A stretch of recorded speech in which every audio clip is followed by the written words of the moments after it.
Hello friends, आज हम शुरू कर रहे हैं chapter 12। That means meeting of board and it's power of companies act 2013। इसका हम पहले करेंगे सेक्शन नंबर 173, जो कि मैं इस वीडियो में आपको बताने जा रहा हूँ। और ये बहुत ही इंपॉर्टेंट वीडियो है।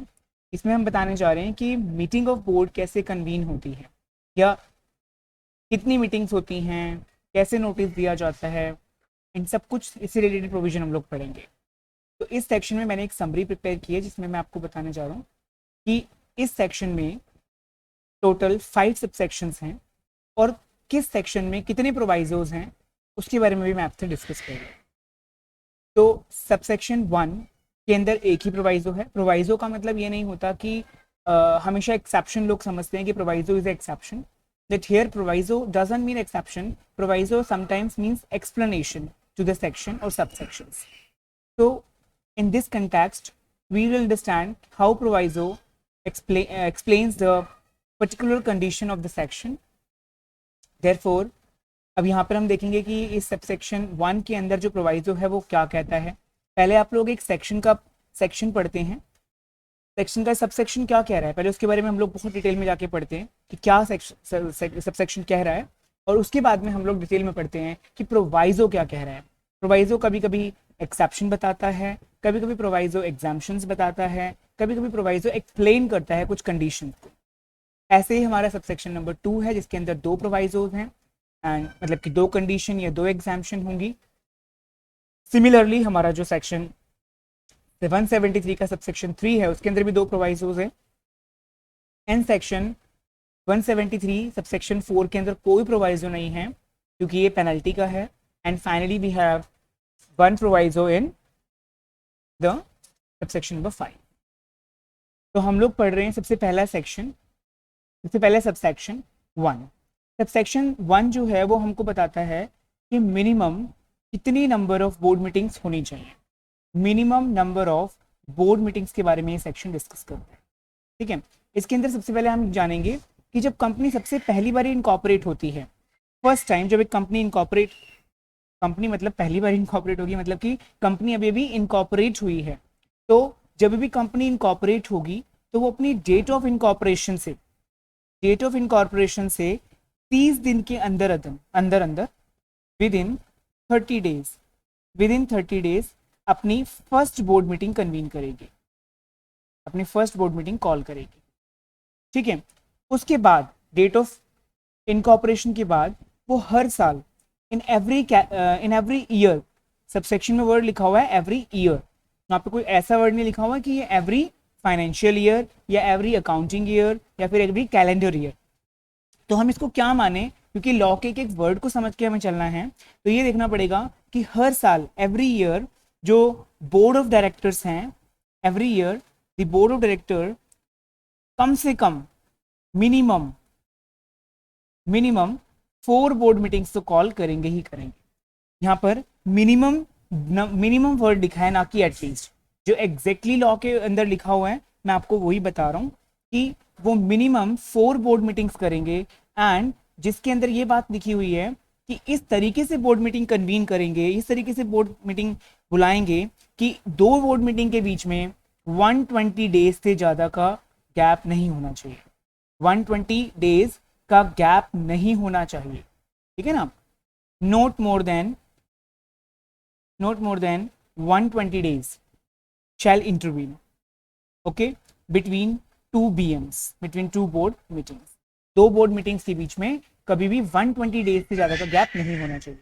इसका मतलब ये हुआ कि मैं आपको ये सेक्शन दोबारा से एक बार रिपीट करा देता हूँ कि डेट ऑफ इनकॉर्पोरेशन से 30 दिन के अंदर अंदर पहली बोर्ड मीटिंग बुलाई जाएगी, प्लस उसके बाद एवरी ईयर हर साल बोर्ड ऑफ डायरेक्टर जो है वो मिनिमम 4 बोर्ड मीटिंग्स बुलाएगा। ठीक है, जिसमें कि 2 बोर्ड मीटिंग के बीच में 120 दिन से ज़्यादा का गैप नहीं होना चाहिए। अब मेरा यहाँ पे मुद्दा है कि यहाँ पे जहाँ पे जो सेक्शन के अंदर एवरी ईयर लिखा है, इस एवरी ईयर को हम क्या कंक्लूड करेंगे। तो इस एवरी ईयर को हम लोग कंक्लूड करेंगे कि जो ये मीटिंग बुलाई जाएगी it will be what do you mean by this, क्या होगी ये मीटिंग, मतलब जो ये एवरी ईयर के यहाँ पे क्या मतलब है एवरी ईयर से, यहाँ पे हम एवरी ईयर का मतलब लेंगे calendar year. Okay, calendar year हम इसको कन्वर्ट करेंगे। अब हम पढ़ने जा रहे हैं प्रोवाइजो टू सबसेक्शन 1, सॉरी यहाँ पे मैंने 2 लिख दिया, सबसेक्शन 1 हम लोग करने जा रहे हैं, सबसेक्शन 1 का प्रोवाइजो। जैसे कि मैंने आप लोगों को बताया है कि हमेशा प्रोवाइजो का मतलब कंडीशन या एक्सेप्शन नहीं होता है। यहाँ पर हम लोग पढ़ने जा रहे हैं कि कैसे ये प्रोवाइजो हमें सेक्शन 173 सबसेक्शन 1 को एग्जेम्प्ट करने की बात करता है। और ये एग्जाम्शन कौन प्रोवाइड कर रहा है? ये एग्जाम्शन प्रोवाइड कर रहा है CG, central government. Central government क्या कहती है? सेंट्रल गवर्नमेंट ये कहती है कि वो कभी भी किसी भी नोटिफिकेशन के थ्रू अगर चाहे तो इस सबसेक्शन के प्रोविजंस को या तो मतलब कि बाय नोटिफिकेशन अगर सेंट्रल गवर्नमेंट चाहे तो या तो वो इस सबसेक्शन को फुल्ली एग्जाम्प्ट कर सकती है या फिर वो किसी भी कंपनी के ऊपर इसका पार्शियल एग्जाम्पशन कर सकती है। I am sorry to say that I am using these 2 words, partial exemption and partial full exemption, which are not mentioned in the proviso to the subsection. ये लॉ की language नहीं है, ये law में mentioned नहीं है, ये bare act में वर्ड नहीं लिखे हुए, बट मैं आपको समझाने के लिए लिख रहा हूँ कि यहाँ पर जो प्रोवाइजो है सबसेक्शन 1 का, वो कहता है कि या तो सेंट्रल गवर्नमेंट नोटिफिकेशन के थ्रू किसी भी कंपनी या किसी भी पर्टिकुलर क्लास ऑफ कंपनी के ऊपर इस सबसेक्शन को अप्लाई ही नहीं करेगी, shall not apply this, the provisions of subsection 1 shall not apply। इसका मतलब यही हो ना कि completely नहीं अप्लाई होगा। और सेकंड वर्ड में लिखा हुआ है कि अगर अप्लाई होगा भी तो by some modification, कुछ मॉडिफिकेशन करके या फिर कुछ एक्सेप्शन के थ्रू या फिर कुछ कंडीशंस लगा करके किसी पर्टिकुलर क्लास कंपनी के ऊपर वो अप्लाई कर सकती है। मतलब कि जरूरी नहीं कि वो पूरी तरीके से इसको अप्लाई करे, वो कुछ ना कुछ इसके अंदर छूट दे सकती है, इसका मतलब ये कहना चाहते हैं। तो इस प्रोवाइजो में एक एग्जाम्पशन दी गई है जो सेंट्रल गवर्नमेंट एग्जाम करती है कुछ क्लास ऑफ कंपनीज को कि उनके ऊपर ये सबसेक्शन या तो फुल्ली एग्जाम्प्ट होगा या फिर ये सेक्शन पार्शियल एग्जाम्प्ट होगा।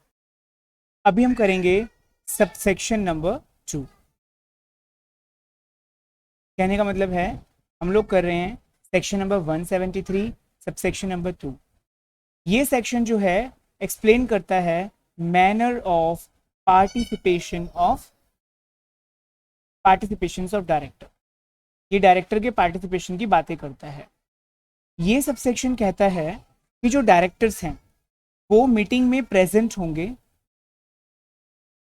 जो डायरेक्टर मीटिंग में प्रेजेंट होंगे वो या तो डायरेक्टर होंगे फिजिकली प्रेजेंट, फिजिकली यहाँ पे वर्ड यूज नहीं हुआ है, यहाँ पर हम लिख देंगे इन पर्सन, कि डायरेक्टर इन पर्सन प्रेजेंट होंगे या फिर डायरेक्टर प्रेजेंट होंगे थ्रू वीडियो कॉन्फ्रेंसिंग,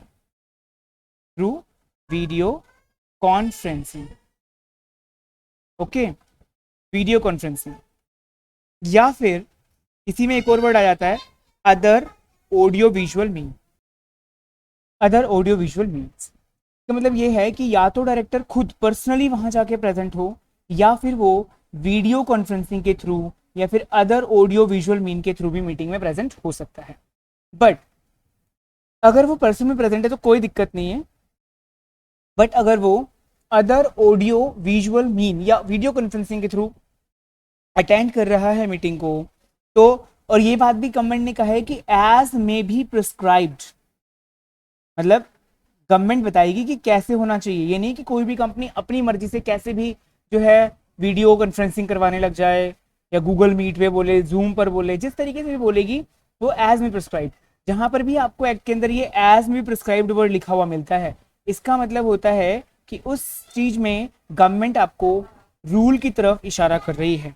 और यहाँ पर देखो हर किसी पर्टिकुलर चैप्टर के अपने रूल्स हैं। तो जैसे कि हम लोग ये चैप्टर कर रहे हैं, इस चैप्टर का नाम है meeting of boards and powers, ठीक है। यहाँ पे इस चैप्टर का नाम है meeting of boards and its powers. तो यहाँ पे जब भी हम रूल पढ़ेंगे तो हम पढ़ेंगे the companies meeting of board and its powers rule 2014, okay. और यहाँ पर जो रूल नंबर 3 है वो ये बताएगा कि कैसे क्या प्रोसीजर होगा हर चीज बताएगा इसके बारे में कि किस प्रोसीजर से कन्वीन की जाएंगी वीडियो कॉन्फ्रेंसिंग के थ्रू या ऑडियो विजुअल मीन के थ्रू डायरेक्टर को पार्टिसिपेट करना पड़ेगा, ठीक है। और इसके अंदर भी दो बातें मेंशन की गई हैं कि वीडियो कॉन्फ्रेंसिंग जब भी कोई कंपनी कर रही है तो वो इस तरीके की हो कि उसके अंदर दो चीजें हों। दो चीजें कहने का मतलब क्या कि या तो जो डायरेक्टर का जो पार्टिसिपेशन है, जो डायरेक्टर पार्टिसिपेट कर रहा है उसको वो रिकॉर्ड कर सके, ऐसी वीडियो कॉन्फ्रेंसिंग या ऐसी अदर ऑडियो विजुअल मीन के थ्रू मीटिंग में प्रेजेंट होगा डायरेक्टर कि जो उसकी पार्टिसिपेशन हो रही है ना मीटिंग के अंदर, जो पार्टिसिपेट कर रहा है डायरेक्टर, उसकी पार्टिसिपेशन को रिकॉर्ड किया जा सके और उसको रिकॉग्नाइज किया जा सके कि भाई ये डायरेक्टर सच में वही डायरेक्टर है जो हमारा, जिस बंदे को हमने मीटिंग में बुलाना था। कहीं ऐसा तो नहीं है कि कोई उसकी जगह पर या कोई किसी तरीके से एक गलत अनफेयर मीन के थ्रू मीटिंग में एंटर हो जाए और बोर्ड की सारी इंपॉर्टेंट बातों को सुन ले और फिर लीक कर दे उनको, तो इससे बहुत ज़्यादा गलत इम्पैक्ट भी पड़ सकते हैं। तो कंपनीज एक्ट में साफ साफ प्रोसीजर मेंशन किया गया है कि कभी भी कोई डायरेक्टर अगर पार्टिसिपेट कर रहा है तो अब वीडियो कॉन्फ्रेंसिंग के थ्रू, तो कंपनी के पास ऐसे कुछ मीन्स होने चाहिए, ऐसे रिसोर्सेज होने चाहिए कि वो उसका पार्टिसिपेशन रिकॉर्ड कर सके और साथ में उसको रिकॉग्नाइज कर सके कि हाँ यही डायरेक्टर है जिसको हम मीटिंग में बुलाना चाहते हैं, ठीक है। अब हम बात करते हैं दूसरा मुद्दा क्या है। ओके, तो दूसरा मुद्दा ये है कि जो मीटिंग होगी और जो इस प्रकार मीटिंग होगी जिसमें वीडियो कॉन्फ्रेंसिंग के थ्रू या ऑडियो विजुअल मीन के थ्रू डायरेक्टर पार्टिसिपेट करेगा, उस मीटिंग की जो प्रोसीडिंग्स हैं, कहने का मतलब है proceedings of such meeting, proceedings of such meeting जो है उसकी भी रिकॉर्डिंग, और उसकी रिकॉर्ड करने के बाद उसको स्टोरिंग की फैसिलिटी कंपनी के पास होनी चाहिए with date and time, this is the important provision of the subsection number 2। Okay, तो ये क्या मैंने आपको बताया, I will repeat it again, जल्दी से मेरे साथ पढ़ेंगे कि मैनर, किस तरीके से डायरेक्टर पार्टिसिपेट करेंगे, किस तरीके से वो प्रेजेंट होंगे मीटिंग के अंदर। या तो डायरेक्टर प्रेजेंट होगा इन पर्सन, या फिर डायरेक्टर प्रेजेंट होगा वीडियो कॉन्फ्रेंसिंग के थ्रू, या फिर other video audio visual mean. और जो भी ऑडियो विजुअल मीन या जो भी तरीका जो डायरेक्टर है प्रेजेंट करने के लिए अडॉप्ट कर रहा है वो कंपनी बताएगी, और वो कंपनी जो बताएगी वो रूल नंबर 3 में पहले ही गवर्नमेंट ने प्रिस्क्राइब किया हुआ है। और जो डायरेक्टर पार्टिसिपेट करेगा जिस तरीके से भी, उस तरीके को कंपनी रिकॉर्ड करेगी, उसको रिकॉग्नाइज करने का तरीका कंपनी के पास होना चाहिए। और जो मीटिंग के अंदर जो बातें डिस्कस होंगी, जो प्रोसीडिंग्स होंगी, उसकी भी रिकॉर्डिंग और उसकी भी स्टोरेज होनी चाहिए कंपनी के पास विद डेट एंड टाइम। इसके साथ साथ ही अब हम डिस्कस करने जा रहे हैं सबसेक्शन नंबर 2 का फर्स्ट प्रोवाइजो, ठीक है ना। तो हम लिख देते हैं यहाँ पर फर्स्ट प्रोवाइजो, जो कि बहुत ही ज़्यादा सिंपल है। देखो मैंने अभी आप लोगों को बताया कि हमेशा जो प्रोवाइजोज होते हैं वो क्या बताते हैं, कंडीशन बताते हैं, या वो एग्जाम्पशन बताते हैं, या फिर वो बताते हैं एक्सेप्शंस, ठीक है। लेकिन जो हमारा सबसेक्शन नंबर 2 का जो फर्स्ट प्रोवाइजो है वो यहाँ पे बताता है प्रोहिबिशन के बारे में। प्रोहिबिशन का मतलब क्या हुआ कि यहाँ पर बताया जा रहा है कि सेंट्रल गवर्नमेंट लगा रही है प्रोहिबिशन, और सेंट्रल गवर्नमेंट कभी भी प्रोहिबिशन लगाएगी तो लगाएगी बाय नोटिफिकेशन। नोटिफिकेशन जो भी कंपनी वो सीजी देगी उसमें ये बताएगी कि ऐसे कौन कौन सी ट्रांजैक्शंस हैं, जो ऐसे कौन कौन से मैटर्स हैं या ऐसे कौन कौन सी ट्रांजैक्शंस हैं जो कंपनी नहीं कर सकती है through video conferencing. Okay, the matter और transaction which shall not be dealt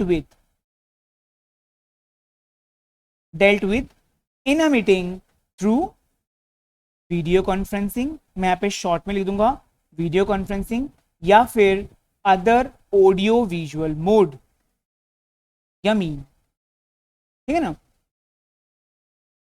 क्या बोला मैंने इस प्रोवाइजो के अंदर, मैंने आपको बताया कि सेंट्रल गवर्नमेंट प्रोहिबिशन लगाएगी बाय नोटिफिकेशन कि ऐसे कौन से मैटर और ट्रांजैक्शंस होंगी जिनको वीडियो कॉन्फ्रेंसिंग और अदर ऑडियो विजुअल मीन के थ्रू डिस्कस या डील नहीं किया जाएगा मीटिंग के अंदर। यस, अब हम डिस्कस करने जा रहे हैं second proviso to subsection number 2। देखिए, जो सेकंड प्रोवाइजो बनाया गया है वो एक्सेप्शन बना दिया गया है फर्स्ट प्रोवाइजो का, मतलब कि सेकंड प्रोवाइजो है वो एक्सेप्शन है to first proviso. First proviso की एक्सेप्शन मतलब फर्स्ट प्रोवाइजो में साफ साफ कंपनी को प्रोहिबिट किया गया है सेंट्रल गवर्नमेंट के थ्रू कि कोई भी ऐसे मैटर, मतलब कुछ ऐसे मैटर जो वो स्पेसिफाई करेगी उसको नहीं करना है वीडियो कॉन्फ्रेंसिंग के थ्रू। लेकिन सेकंड प्रोवाइजो में ये बात निग्लेक्ट कर दी गई और बोला गया कि वो मैटर भी डिस्कस किए जा सकते हैं जो फर्स्ट प्रोवाइजो में मना किए गए हैं, अगर जो कोरम होता है बोर्ड मीटिंग का, जो कि हम लोग सेक्शन नंबर 174 में पढ़ेंगे, वो मैं आपके लिए नेक्स्ट वीडियो बनाऊंगा, कि जो कोरम होता है बोर्ड मीटिंग का उसके अंदर अगर जो भी कोरम के अंदर जितने भी minimum number of director required होते हैं अगर वो फिजिकली प्रेजेंट हो जाते हैं, अगर वो फिजिकली मीटिंग के अंदर प्रेजेंट हो जाते हैं, मतलब कोरम पूरा हो गया, कहने का मतलब ये है कि quorum is completely present, then those directors who are participating through video conferencing or other audio visual mean can also participate in the meeting even though in the first proviso those matters are prohibited. Okay, अब हम पढ़ने जा रहे हैं section 173 subsection number 3 जो कि बात करता है notice of board meeting. Notice of board meeting का मतलब ये है वो क्या प्रोविजंस हैं, इसके प्रोविजन ये कहते हैं कि A meeting of board shall be called by giving not less than 7 days notice। मतलब कि बोर्ड मीटिंग कॉल करने के लिए आपको 7 डेज, कम से कम 7 डेज का क्लियर नोटिस देने की जरूरत है। क्लियर नोटिस वर्ड की यूज कर रहे हैं यहाँ पे हम। क्लियर नोटिस देने की जरूरत का मतलब है कि मतलब कम से कम मतलब 7 डेज होने चाहिए, उससे ज्यादा हो जाए और मोर 7 से कम एक भी दिन नहीं चलेगा। इसका मतलब ये हुआ कि मान लीजिए कि आज आप नोटिस दे रहे हैं और मीटिंग है आपकी, मान लीजिए आपकी मीटिंग है 21 तारीख को, ठीक है ना, 21 सितंबर की मैं ऐसी डेट ले रहा हूं, और आप नोटिस भेज रहे हैं 7 तारीख को, ठीक है, या फिर आप मीटिंग भेज रहे हैं नोटिस भेज रहे हैं 14 तारीख को, तो कितने दिन हुए बीच में? 15, 16, 17, 18, 19, 20 एंड 21। कितने दिन हो गए? 1, 2, 3, 4, 5, 6, 7। इसका मतलब आप नोटिस को भेजने का दिन और मीटिंग का दिन भी इंक्लूड अगर करके चल रहे हैं तो आप बहुत बड़ी गलती कर रहे हैं। इसका मतलब अगर आपकी मीटिंग 21 तारीख को है तो आपको 12 तारीख को या उससे पहले कभी भी आप नोटिस दे दो तो कोई दिक्कत नहीं। इसका मतलब 20, 19, 18, 17, 16, 15, 14, 13। कितने दिन हुए बेटा? ध्यान से जरा समझ के चलेंगे मेरी बात को। कितने दिन हो गए? 1, 2, 3, 4, 5, 6, 7। ठीक है, अगर आप 13 को भी दे दो तो भी कोई प्रॉब्लम नहीं है। ठीक है, मतलब क्लियर बीच में 7 दिन बचने चाहिए, क्लियर 7 डेज का नोटिस होना चाहिए। और दूसरी कंडीशन ध्यान से समझेंगे कि जो मीटिंग का जो नोटिस आप लोग देंगे वो कैसे देंगे? इन राइटिंग, साफ साफ लिखा हुआ है इन राइटिंग होना चाहिए। ओरल नोटिस नहीं चलेगा, आपको इन राइटिंग वो नोटिस देना पड़ेगा। ठीक है, और कैसे देना है वो नोटिस, किस किस को देना है वो नोटिस? To every director. मतलब कि ये प्रोविजन बहुत ज्यादा स्ट्रिक्ट है, ये कह रहे हैं कि हर डायरेक्टर को दीजिए, हर डायरेक्टर को, एक भी डायरेक्टर छूटना नहीं चाहिए। और कहां देना है डायरेक्टर को? उसके रजिस्टर्ड ऑफिस पे। कौन सा रजिस्टर्ड ऑफिस कह रहा हूं, सॉरी, रजिस्टर्ड एड्रेस पे। कौन सा रजिस्टर्ड एड्रेस? जो कंपनी के पास रजिस्टर्ड है with company, registered office with company, मतलब address registered with company, you can say like that, address registered with company. ठीक है ना, जो एड्रेस कंपनी के पास रजिस्टर्ड है, ठीक है, रजिस्टर्ड विद कंपनी, उस एड्रेस पे आपको देना पड़ेगा नोटिस। ठीक है, दूसरी, और इसके बाद में ये आपको ध्यान रखना है कि जो आप नोटिस देंगे वो आप हैंड डिलीवरी से भी दे सकते हैं, हैंड डिलीवरी। ठीक है, दूसरा आप पोस्ट से भी दे सकते हैं, या फिर आप कोई भी इलेक्ट्रॉनिक मोड से दे सकते हो। इलेक्ट्रॉनिक मोड का मतलब क्या हुआ बच्चों? इलेक्ट्रॉनिक मोड का मतलब हुआ कि आप उसको दे सकते हो ईमेल के थ्रू, फैक्स के थ्रू, कैसे भी दे सकते हो, ठीक है ना। मतलब ये मेंशन कर दिया गया कि आप इन 3 तरीकों से दे सकते हो। तो क्या बात हुई इस सेक्शन के प्रोविजन में कि आपको देना है नोटिस, और कम से कम क्लियर डेज 7 का नोटिस देना है आपको, क्लियर 7 डेज का नोटिस देना है, राइटिंग में होना चाहिए, हर डायरेक्टर को देना है, और उस एड्रेस पे देना है जो कंपनी के साथ रजिस्टर्ड है। और दूसरा, हैंड डिलीवरी से भी दे सकते हो, पोस्ट से भी दे सकते हो, और कोई इलेक्ट्रॉनिक मोड से भी दे सकते हो, ठीक है। अब इसके बाद इसी सेक्शन का एक प्रोवाइजो मैं आपको बता देता हूँ। वैसे तो इसके 2 प्रोवाइजोस हैं, ठीक है। तो हम लोग बात करते हैं पहले फर्स्ट प्रोवाइजो की। यहाँ पर जो फर्स्ट प्रोवाइजो है वो क्लियर एक्सेप्शन की बात करता है। वो बात करता है कि ये सेक्शन कहाँ पर एक्सेम्प्ट हो जाता है, मतलब एक्सेप्शन की कहाँ पर ये प्रोविजन जो है नहीं लगेंगे। तो मतलब ये हुआ कि क्योंकि इस सेक्शन के अंदर मेन बात क्या है, इस सेक्शन के तो मेन बात ये है कि 7 डेज का नोटिस देना है, हर डायरेक्टर को देना है। तो अगर एक्सेप्शन देंगे भी तो वो क्या देंगे कि 7 डेज से कम का नोटिस दे सकते हो, या कुछ कुछ डायरेक्टर को आप एग्जाम्प्ट कर सकते हो। तो डायरेक्टर को तो एग्जाम्प्ट करने की बात ही करेंगे ही नहीं, क्योंकि हर डायरेक्टर के पास पहुंचना ही चाहिए नोटिस। तो ये किसकी बात कर रहे हैं, ये बात कर रहे हैं कि आप 7 दिन से कम का भी नोटिस दे सकते हो, मतलब शॉर्टर नोटिस, यू कैन से कि शॉर्टर पीरियड नोटिस। इसको हम सिर्फ शॉर्टर नोटिस ही कहेंगे, क्योंकि एक्ट के अंदर भी ये सेम बात लिखी हुई है। सेक्शन कहता है, ये प्रोवाइजो कहता है कि आप शॉर्टर नोटिस दे सकते हो, लेकिन केवल अर्जेंट बिजनेसेस के लिए। What are the urgent businesses? कुछ ऐसे बिजनेस जो कंपनी को बहुत अर्जेंट बेसिस पे डिस्कस करने हैं, जिसके लिए बिल्कुल भी टाइम नहीं है हमारे पास, कोई बहुत बड़ी ट्रांजेक्शन होनी है, मान लो कुछ सेल होना है, बहुत बड़ी प्रॉपर्टी अंडरटेकिंग या शेयर सिक्योरिटी किसी चीज का सेल होना है कंपनी का, और उसमें बहुत ही ज्यादा इंपॉर्टेंट डिस्कशन की बात आ चुकी है। तो अर्जेंट बिजनेस को ट्रांजेक्ट करने के लिए कंपनी शॉर्टर नोटिस भी दे सकती है, बट इसकी कंडीशन क्या है? इसकी कंडीशन ये है कि कम से कम एक director, at least one independent director, at least one independent director वहां पर प्रेजेंट होना चाहिए। At least one independent director should be, must be, यहाँ पे वर्ड क्या यूज किया गया है? वैसे तो एक्ट ने शैल वर्ड यूज किया है, शैल बी प्रेजेंट। कम से कम एक इंडिपेंडेंट डायरेक्टर प्रेजेंट होना चाहिए, अगर है तो, ठीक है ना। उसके बाद सेकंड प्रोवाइजो ये कहता है, मैं आपको साथ साथ दोनों प्रोवाइजो करा देता हूं, ठीक है। सेकंड प्रोवाइजो ये कहता है कि अगर बाई चांस डायरेक्टर्स ने मीटिंग कर भी ली, ठीक है ना, और उसमें इंडिपेंडेंट डायरेक्टर एब्सेंट हो गया, ठीक है ना, इंडिपेंडेंट डायरेक्टर एब्सेंट हो गया, तो क्या करेंगे? इंडिपेंडेंट डायरेक्टर एब्सेंट हो गया तो क्या ये मीटिंग को इनवैलिड डिक्लेयर कर दिया जाएगा? आपके दिमाग में क्वेश्चन आना चाहिए कि अगर, क्योंकि साफ साफ फर्स्ट प्रोवाइजो में इस बात को लिखा गया है कि शॉर्टर नोटिस पर भी मीटिंग बुलाई जा सकती है, अर्जेंट बिजनेस को डिस्कस करने के लिए मीटिंग बुलाई जा सकती है, बट कंडीशन लगा दी कि उसके अंदर at least one independent director shall be present. Shall be का मतलब मैंडेटरी हो गया कि भाई डायरेक्टर प्रेजेंट होना ही चाहिए independent, this is mandatory provision. लेकिन फिर भी डायरेक्टर्स ने नहीं बुलाया इंडिपेंडेंट डायरेक्टर को, ठीक है ना, या फिर वो नहीं आया, मैंडेटरी, ठीक है, मैंडेटरी प्रोविजन, एब्सेंट हो गया इंडिपेंडेंट डायरेक्टर, तो क्या करें? क्या इसको हम इनवैलिड डिक्लेयर कर दें?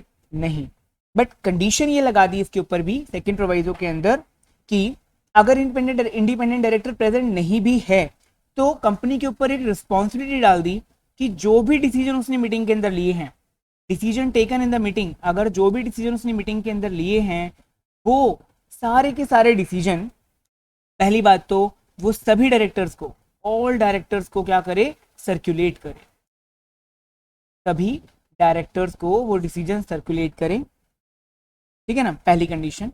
और दूसरी कंडीशन उसने क्या बोला कि ये जो मीटिंग है इसकी जितनी भी बातें, इसकी जितनी भी प्रोसीडिंग्स हुई हैं वो तभी फाइनल मानी जाएगी, शैल बी कंसीडर्ड फाइनल, तभी इसको हम फाइनल मानेंगे अगर at least one independent director, at least one independent director इसको रेटिफाई कर दे, ठीक है ना, एटलीस्ट वन इंडिपेंडेंट डायरेक्टर इसको रेटिफाई कर दे। रेटिफाई का मतलब इन सारी चीजों को वो कर दे, मतलब ठीक कर दे, कि मतलब अपने उसकी नजरों में आ जाए कि हाँ भाई ये चीजें हुई हैं और ये ठीक हुई हैं, कोई दिक्कत नहीं है।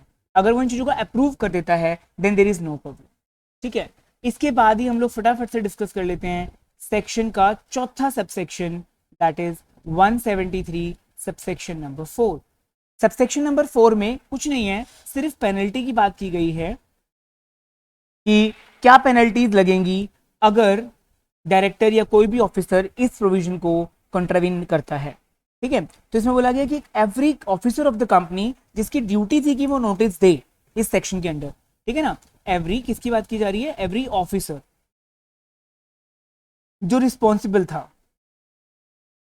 ठीक है ना, हर वो ऑफिसर जो रिस्पॉन्सिबल था, अगर वो फेल हो जाता है अपनी ड्यूटीज को निभाने में, अपनी ड्यूटी को निभाने में फेल हो जाता है, तो उसके ऊपर पेनल्टी लगाई गई है ₹25,000 की, ना ज्यादा ना कम। ठीक है ना, ये भी नहीं बोला गया कि अप टू 25,000, ना ये बोला गया एटलीस्ट 25,000, एग्जैक्ट अमाउंट बोला गया है इस सेक्शन के अंदर। ये आपको याद रखना चाहिए, एग्जाम के पर्पज से बहुत इंपॉर्टेंट है। अगर इसके ऊपर पेनल्टी का क्वेश्चन आता है तो कि 25,000 एकदम एग्जैक्ट फिगर बताई गई है कि इतने रुपए की पेनल्टी वो डायरेक्टर भरेगा ही भरेगा। ठीक है, उसके बाद में हम लोग डायरेक्टली आ जाते हैं सेक्शन के 5वें सबसेक्शन पर, और उसके साथ साथ ही ये हो जाएगा हमारा सेक्शन 173 खत्म। ठीक है, तो ये सेक्शन थोड़ा सा इंपॉर्टेंट है, इसको ध्यान से आप लोग पढ़ेंगे। इसमें बात की गई है कुछ कंपनीज की, जो कुछ स्पेसिफिक कंपनीज हैं, जैसे कि हम बात कर रहे हैं इसके अंदर ओपीसी की, ठीक है, इसके अंदर हम बात कर रहे हैं स्मॉल कंपनी की, इसके अंदर हम बात कर रहे हैं डोरमेंट कंपनी की। ठीक है ना, अब चलो आपको ओपीसी के बारे में नहीं पता तो आप एक काम करेंगे, आप ओपीसी को पढ़ लेंगे जाकर के। ठीक है, और स्मॉल कंपनी की डेफिनेशन आपको सेक्शन 2 क्लॉज 85 में मिल जाती है, और सेक्शन 445 की डेफिनेशन आपको या उसके बारे में आपको पढ़ने को मिल जाएगा डोरमेंट कंपनीज के बारे में उधर जा करके। इसमें ये बोला गया क्योंकि ये कंपनियां देखो ओपीसी के अंदर एक ही डायरेक्टर होता है, छोटी कंपनियां जो छोटे बिजनेस ट्रांजेक्ट करती हैं, छोटे छोटे बिजनेसेस करती हैं, डोरमेंट कंपनी जो अभी कुछ काम ही नहीं कर रही, बंद पड़ी है, ऐसी कंपनियां के लिए माना जाता है कि इन तीनों कंपनीज ने डीम, मतलब यहाँ पर डीमिंग प्रोविजन है ये, कि ये डीम्ड होगा, ये मान लिया जाएगा कि इन कंपनीज ने इस प्रोविजन को कंप्लाई किया है, इन प्रोविजंस को कंप्लाई किया है, ये डीम्ड मान लिया जाएगा कि ये प्रोविजन कंप्लाई कर रहे हैं कि अगर ये अपने, जैसे कि कैलेंडर ईयर होता है ना, आप लोगों को बता दूं कि कैलेंडर ईयर में 2 हाफ ईयर उन्होंने बांट दिए हैं कि जनवरी से लेकर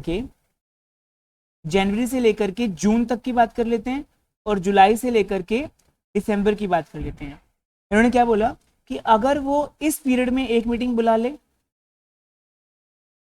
ठीक है, और इस पीरियड में एक मीटिंग बुला ले, तो ये माना जाएगा कि उसने इस प्रोविजन को कंप्लाई कर दिया है। वैसे मिनिमम 4 मीटिंग बुलाना जरूरी है, 4 बोर्ड मीटिंग बुलाना जरूरी है एक साल के अंदर अंदर, लेकिन अगर वो ओपीसी है, स्मॉल कंपनी है, डोरमेंट कंपनी है, तो कंपनीज एक्ट में लिखा हुआ है कि ये डीम कर लिया जाएगा, ये मान लिया जाएगा कि इन्होंने इस सेक्शन को कंप्लाई किया है अगर ये एक हाफ ईयर में, मतलब ईच हाफ ईयर में, इसको हम वर्ड बोल सकते हैं ईच हाफ ईयर में अगर वो एक एक मीटिंग बुला लेते हैं, और इन दोनों मीटिंग के बीच का जो गैप है वो 90 डेज से कम नहीं होना चाहिए, नॉट लेस देन।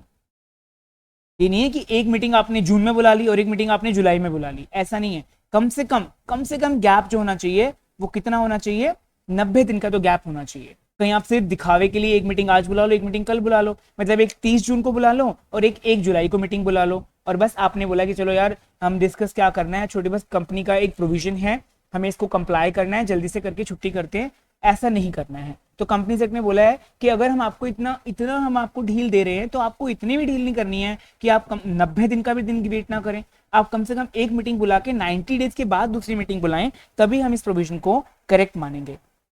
ठीक है, और इसी का एक प्रोवाइजो बना दिया गया है, इस लास्ट वाले सबसेक्शन का प्रोवाइजो है, इसका proviso to section 173 subsection number 5। इसका ये प्रोविजन है, ये प्रोवाइजो है कि अगर ओपीसी है, वैसे तो ये बोला गया है कि ओपीसी के ऊपर डीमिंग प्रोविजन है, बट अगर ओपीसी के अंदर केवल एक ही डायरेक्टर है तो वो डायरेक्टर बेचारा किससे मीटिंग करेगा, वो अपने आप से खुद की बोर्ड मीटिंग थोड़ी ना करेगा बैठ करके, वो पागल थोड़ी ना है कि जो खुद ही बैठ करके आपस में बड़बड़ाएगा। ठीक है ना, एक ही डायरेक्टर है, अब एक ही डायरेक्टर क्या बोर्ड मीटिंग बुलाएगा, तो इसमें ये मान लिया जाएगा कि अगर ओपीसी है जिसके अंदर एक ही डायरेक्टर है उसके ऊपर ये सेक्शन ही लागू नहीं होगा। दैट मीन्स पूरा का पूरा सेक्शन, ठीक है ना, मतलब ये वाला सबसेक्शन की बात कर रहा हूँ मैं, सबसेक्शन नंबर 5 एप्लीकेबल ही नहीं है। मतलब इसने बोला कि ईच हाफ ईयर में मीटिंग बुलाओ, एक मीटिंग बुलाओ, 90 दिन का गैप करो, ये सारी बातें इसके ऊपर अप्लाई नहीं होंगी क्योंकि ये एक ही डायरेक्टर है। और बल्कि इस प्रोवाइजो में ये भी मेंशन कर दिया गया है कि सेक्शन 174 जो कि बात करता है कोरम की, वो भी प्रोविजन इसके ऊपर नहीं लगेगी। भाई कोरम की बात कहां से आ गई जब इसके अंदर एक ही डायरेक्टर है, एक डायरेक्टर मीटिंग करेगा, उसके अंदर कोरम की तो कोई बात ही नहीं है ना। कोरम के अंदर कुछ 1 2 3 4 5 6 कुछ तो डायरेक्टर होने चाहिए। तो इन्होंने साफ साफ इसी सबसेक्शन के प्रोवाइजो के अंदर ही बोल दिया कि सेक्शन 174 का जो कोरम वाला सेक्शन है वो भी ऐसी ओपीसी के ऊपर अप्लाई नहीं होगा जिसके अंदर एक ही डायरेक्टर है। ठीक है, तो जो ये मैंने वीडियो बनाई है माय डियर, ये आपके कुछ स्टूडेंट के सीए फाइनल के सिलेबस के लिए, बाकी सीएस के प्रोफेशनल लेवल के लिए ये बहुत ही ज़्यादा इम्पॉर्टेंट है। तो आई रिक्वेस्ट कि आप प्लीज़ इसको वॉच करिए और जितना हो सके इसको सब्सक्राइब कीजिए, शेयर कीजिए, सॉरी, और सब्सक्राइब भी करिए मेरे चैनल को। Thank you so much.